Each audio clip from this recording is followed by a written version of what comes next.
We went to Key West for the sunsets and the warm weather. But after we got home, we realized we missed the real story entirely. We started digging, and honestly, it makes me see our whole trip differently. It turns out this island's hiding things that the brochures never mention, starting with its original name. And there's something here that the locals and visitors won't mess with. We're sharing 13 things about Key West that completely changed how we see it. Let's get into it. So this one caught us off guard immediately.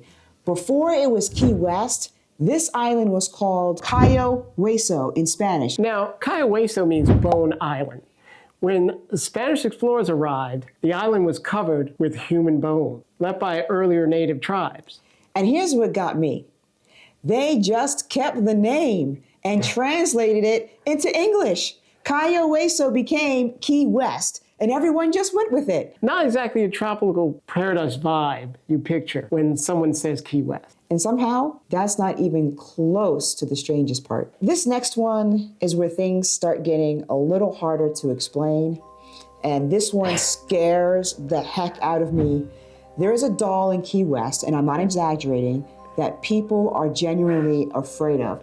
You know how you can sometimes feel that intense kind of bad, evil energy? When we drove by the building, I felt that energy, John, and that was before I even knew what was in that building. All right, well, the doll's name is Robert, and he was given to a boy named Robert Eugene Otto in 1904. The family claimed the doll could move on its own and change expressions, and that strange things happened in their house. And today, Robert lives in a museum in Key West. You can Google it, because I'm not showing it. And visitors are told before they take a photo, they need to ask him for permission first. This museum has a collection of letters from people who didn't ask the doll permission to take a picture.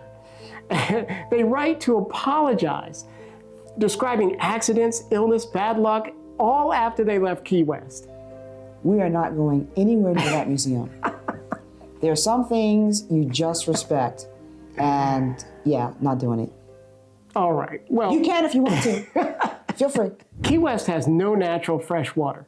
Not very little, zero fresh water. Everything the island has is piped in from the mainland through a 130-mile aqueduct. And during World War II, the Navy actually built desalination plants here because the pipeline wasn't reliable enough. The military was essentially keeping the island alive. Which means this place, this beloved vacation destination, really shouldn't exist the way it does. It's surviving on borrowed water. That's right. Now, we noticed this one the moment we pulled in.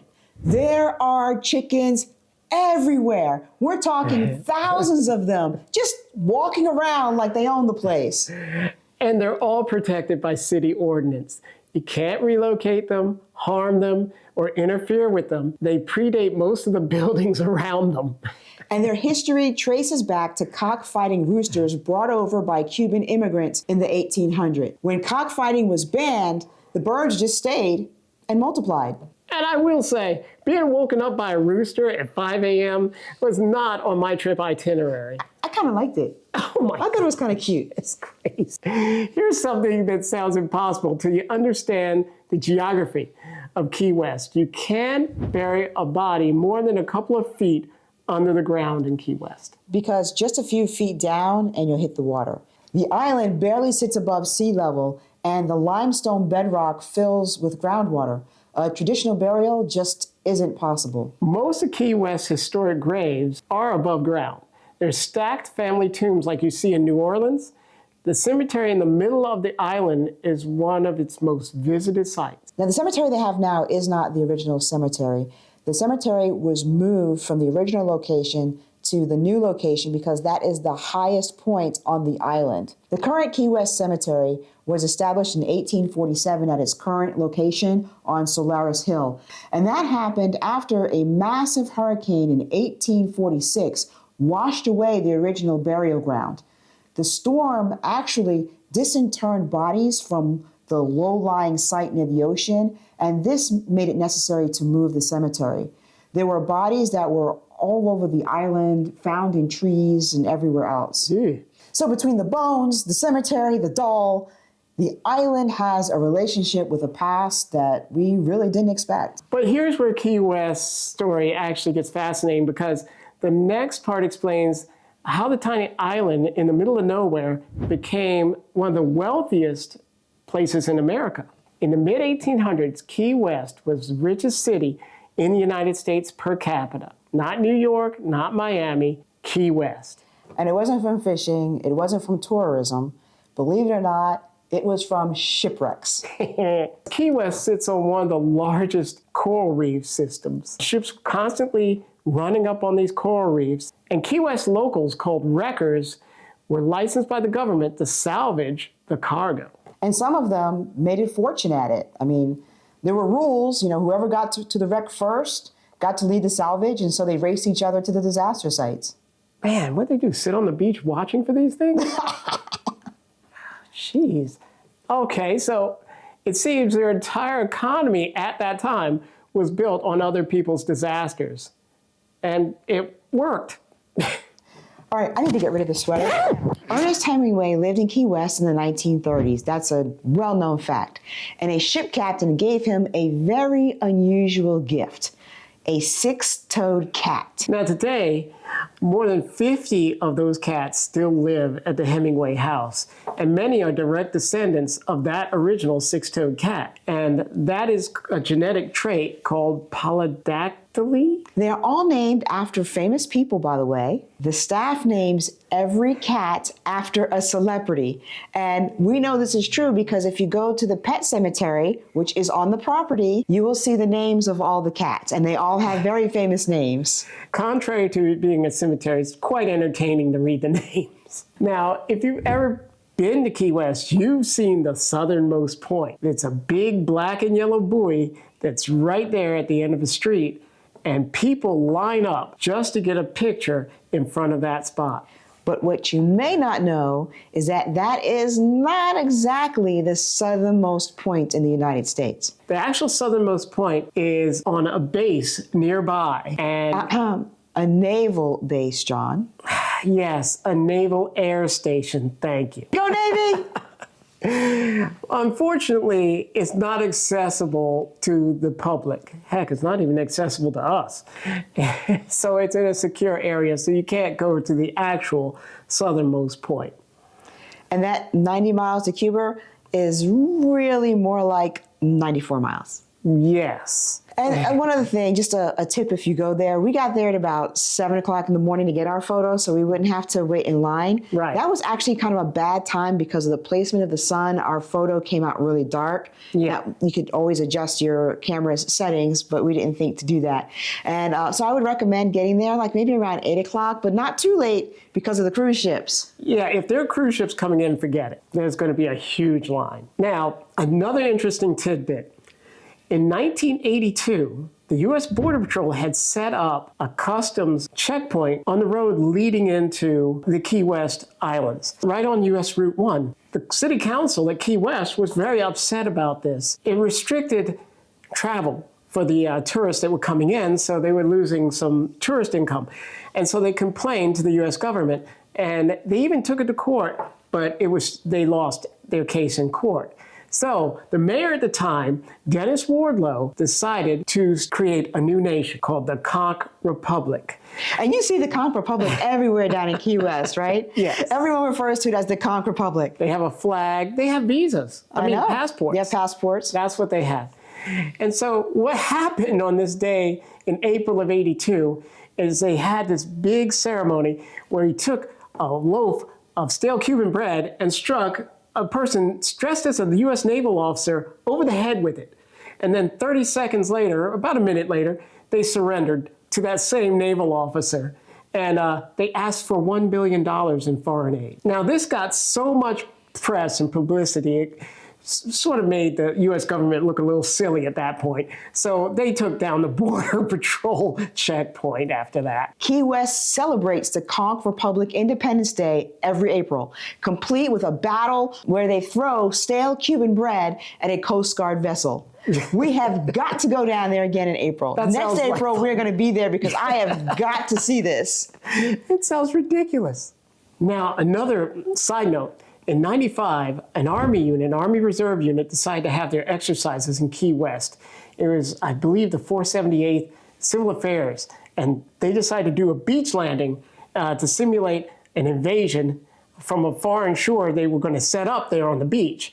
And they forgot to tell the local government in Key West what they were going to do. And Dennis Wardlow, once again, being, I guess, himself, decided that he would mobilize his forces and take on this assault from the sea. And so they actually got one of their boats from down there, and they got a bunch of people on it and went out and threw conch fritters and water balloons at the Coast Guard vessel. I'm sure that went over well. Well, they used fire hoses to stop the attack, so it ended pretty quickly. But they do sound like they have a lot of fun down there. I think it's also important to mention that the commander of the Civil Affairs Unit apologized to Key West. Yes, he did. And they actually had, 2 days later, had a surrender celebration there. I don't know who was surrendering, but they had a little ceremony.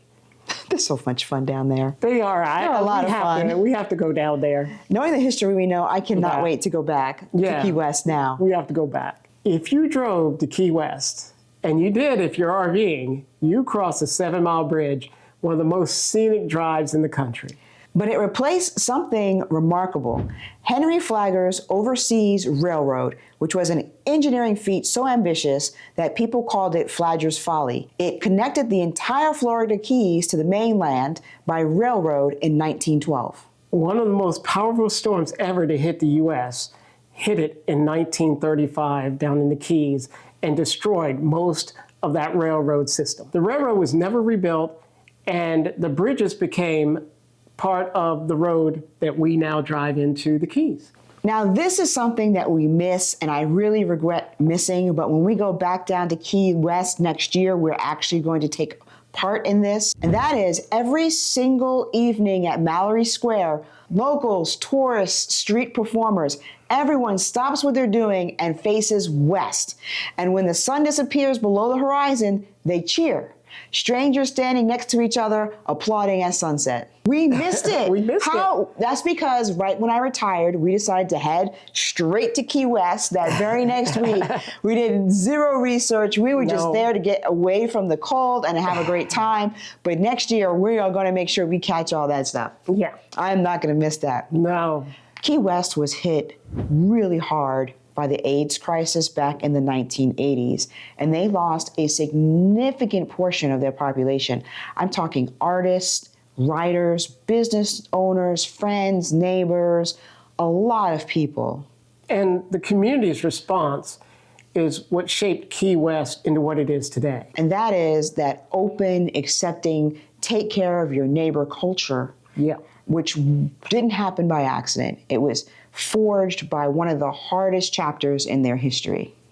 Now, we went to Key West thinking we were going to just simply relax on a beach. Oh, we did, though. I know. Mostly in the water, we relaxed. We didn't really, one thing, this is one of the things that a lot of people don't realize, is that Key West isn't really known for its beaches. They don't have a lot of beaches. They have a lot of reef. Yes. And we hung out in, a lot of protected reef, and a lot of water, but not a lot of those sandy beaches you would expect to see on an island like that. No, the Keys are mostly formed out of coral rock, so there's not a lot of sandy beaches. But when we got home, we started digging into what we'd actually been standing in the middle of.